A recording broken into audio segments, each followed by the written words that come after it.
Welcome to Subtle Wealth. Today we're diving deep into something that affects almost everyone who's ever tried to get their finances under control. You've probably experienced this yourself. You sit down, maybe on a Sunday evening, and you decide that this is the month everything changes.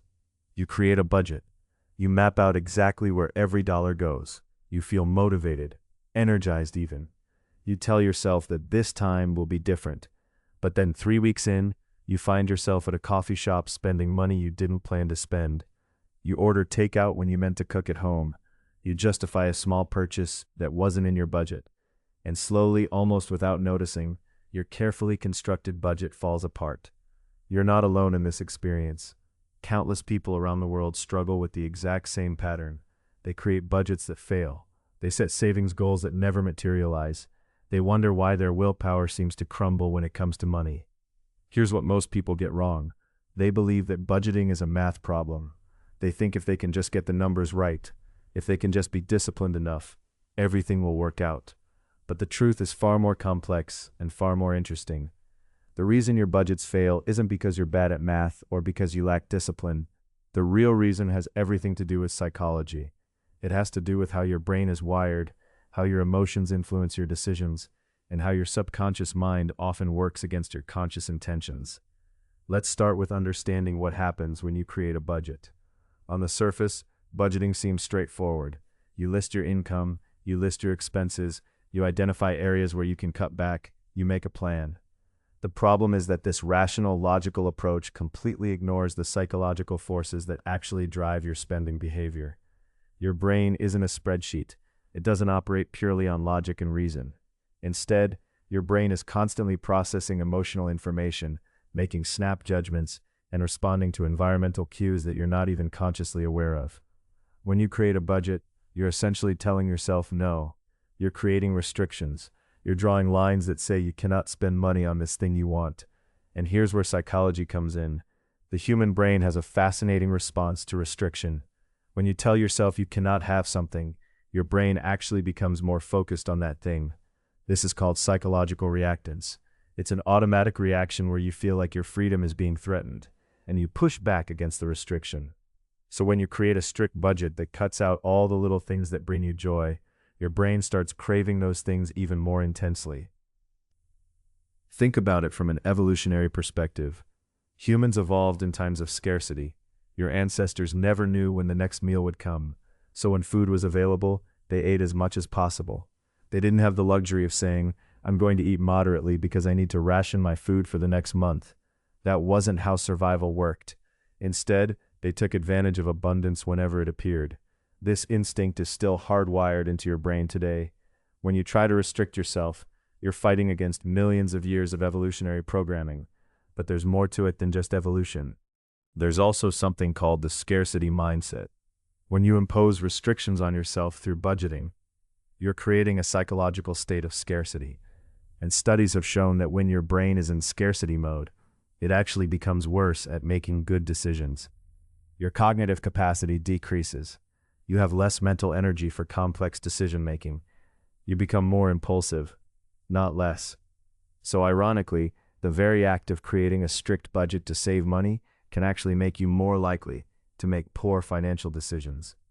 Now let's talk about willpower, because this is where many people's financial strategies fall apart. There's this widespread belief that willpower is an unlimited resource. People think if they just try hard enough, if they have enough discipline, they can overcome any temptation. But that's not how willpower works. Willpower is actually a limited resource. It depletes throughout the day. It's called ego depletion, and it's been studied extensively in psychological research.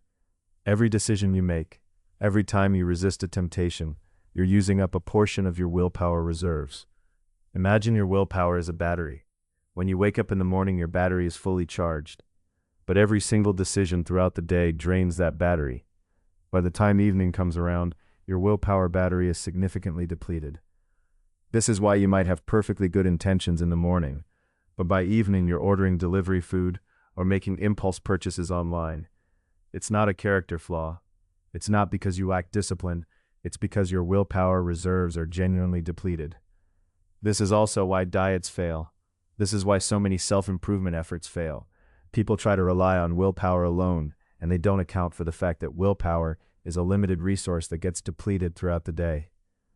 What this means for your finances is that relying on willpower to stick to a budget is fundamentally flawed. You cannot willpower your way to financial stability. The very premise is flawed from a psychological perspective. Let's dive deeper into another critical concept: instant gratification versus delayed gratification. Your brain has two competing systems. One system is focused on immediate pleasure and immediate reward. The other system is focused on long-term thinking and delayed rewards. For most of human history, immediate gratification made sense. If food was available, you ate it immediately. You didn't think about saving it for later, because preservation technology didn't exist. But modern society has fundamentally changed. Today's world is built on delayed gratification. You save money today so you can have more tomorrow. You go to school today so you can have a better job in the future. Here's the problem. Your brain's reward system is still wired for immediate gratification. When you see something you want to buy, your brain releases dopamine. That dopamine hit happens immediately. The reward is instant. But the benefit of saving that money, that reward is distant. It's abstract. It's in the future. Your brain simply doesn't value future rewards the same way it values immediate rewards. So even though consciously you know that saving money is important, your subconscious brain is pulling you toward the immediate reward of spending. This is why just knowing you should save money isn't enough. Knowledge and intention aren't the same thing as behavior. You can intellectually understand that you should save money. You can make a conscious decision to save. But your subconscious brain is still wired to seek immediate gratification. And in many cases, your subconscious wins because it operates faster and more automatically than your conscious mind. Now let's talk about something called the planning fallacy. This is another major reason why budgets fail long term. The planning fallacy is our tendency to underestimate how much time, money, or effort something will take. When you create a budget, you're usually quite optimistic about your future behavior. You think you'll spend less on groceries than you actually do. You think you'll resist the coffee shop temptation more easily than you will. You think you'll stick to your plan perfectly. But humans are notoriously bad at predicting their own future behavior. We vastly overestimate our ability to stick to plans. We underestimate the power of temptation, habit, and circumstance. So you create a budget that's based on an idealized version of yourself, not the real version of yourself that actually exists. And then when reality doesn't match your plan, the budget fails. There's also something called the identity effect that plays a major role in financial behavior. Your sense of identity strongly influences your spending habits. If you identify as someone who treats themselves, someone who enjoys the finer things, someone who deserves nice things, then you're more likely to spend money in ways that reinforce that identity. Conversely, if you identify as someone who is frugal, someone who is disciplined, someone who saves aggressively, then you're more likely to spend in ways that align with that identity.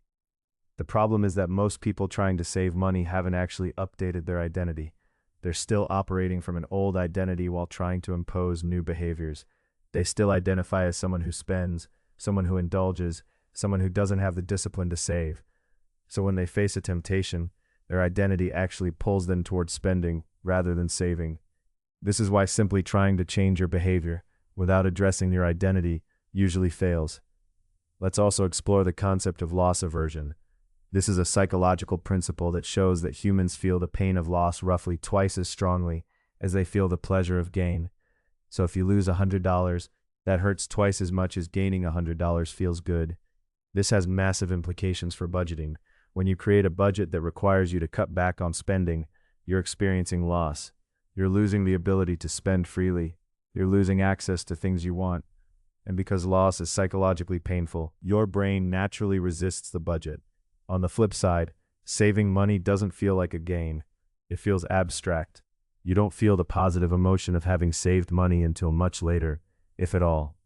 So psychologically, budgeting feels like all pain and no gain. Your brain is naturally going to resist something that feels like pure loss. Here's another critical insight. Your environment shapes your behavior far more than you realize. It's not just about willpower and discipline. It's about design. The stores you shop in are literally designed to make you spend money. The layout, the colors, the lighting, the placement of products, the checkout line placement, All of these things are carefully engineered to trigger spending behavior. Your phone is designed to make you spend money. Social media is designed to show you things you want to buy. These aren't accidents. They're deliberate design choices. When you rely on willpower to resist these deliberately engineered triggers, you're fighting against forces that have been optimized by teams of psychologists and behavioral designers. It's an unfair fight. This is why willpower alone cannot save your finances. You need to change your environment, not just try harder with willpower. Let's talk about habits and automatic behavior. Most of your spending is automatic, it's habitual. You go to the same coffee shop every morning without thinking about it. You order the same drink. You don't consciously decide to do this each time. It's just automatic. This is actually a feature of your brain, not a bug. Your brain runs on automatic for about 40% of your daily behavior. This automation is efficient. It saves cognitive energy. But it also means that a huge portion of your spending behavior is happening without conscious thought. When you create a budget that relies on conscious decision-making at every step, you're working against your brain's natural tendency to run on autopilot. You're trying to make conscious decisions about habits that your brain has learned to run automatically. This is exhausting, and it's ultimately unsustainable. There's also the phenomenon of mental accounting. This is how you categorize, evaluate, and treat different money differently based on mental categories. You might have one mental account for your salary, another for windfalls like bonuses or gifts, another for saved money. And you treat money in these different accounts very differently. Money from a bonus might feel like free money, money you can spend without guilt, but money from your regular salary feels like money you need to be careful with. This is totally irrational from a financial perspective. Money is money, it's all fungible, but psychologically you treat these mental accounts very differently. This is why people who get bonuses often spend them completely, even though financially it makes sense to save them. Your brain has categorized bonus money as different from earned income. Let me also address something called cognitive dissonance, because this plays a huge role in why budgets fail. Cognitive dissonance is the psychological discomfort you feel when your actions don't match your beliefs. You believe you should save money, but you spend money. This creates psychological discomfort. Now, you can resolve this discomfort in two ways. One way is to change your behavior and actually start saving money. It requires effort and discipline. The other way is to change your belief. You tell yourself stories. You tell yourself that you deserve this purchase, that you work hard so you should treat yourself, that life is short and you should enjoy it now, that you'll start saving next month. Your brain will do incredible mental gymnastics to resolve the discomfort of cognitive dissonance, and it will choose the easy path, which is usually changing your beliefs rather than changing your behavior. So you end up spending money while telling yourself a story about why it's okay. Now, let's talk about something called the present bias. This is related to instant gratification, but it's more specific. The present bias is your tendency to discount the future significantly compared to the present. So something that happens today feels much more important, more real, more valuable than something that will happen in the future. Saving money today for something that might happen in years feels less important than spending money today on something you want right now. This bias is so strong that it affects everything from health decisions to financial decisions. People know they should exercise, but the future benefit of health feels less important than the present desire to relax. People know they should save, but the future benefit feels less important than the present desire to spend. So what's the solution? If willpower doesn't work, if budgets fail due to psychological factors, what does actually work? The answer is that you need to work with your psychology instead of against it. You need to understand how your brain actually works and design your financial life around that reality. First, you need to understand that willpower is limited and you cannot rely on it as your primary tool. Instead, you need to make good financial decisions automatic. You do this through automation and environmental design. You set up automatic transfers to savings so that saving happens without requiring willpower or conscious decision-making. You remove temptation from your environment. You avoid places and situations that trigger spending impulses. Second, you need to change your identity. You need to start thinking of yourself as someone who saves, someone who makes intentional financial choices, someone who values long-term security over short-term gratification. This identity shift is more powerful than any budget because it changes your automatic behavior. Third, you need to make saving feel like a gain rather than a loss. Instead of thinking of a budget as restrictions, Think of saving money as building something. You're building security. You're building freedom. You're building options for your future. When you frame it as gain rather than loss, your brain responds differently. Fourth, you need to understand your triggers and your habits. Where do you actually spend money? When? Why? What emotions precede your spending? Once you understand your actual patterns, not your idealized patterns, you can address them more effectively.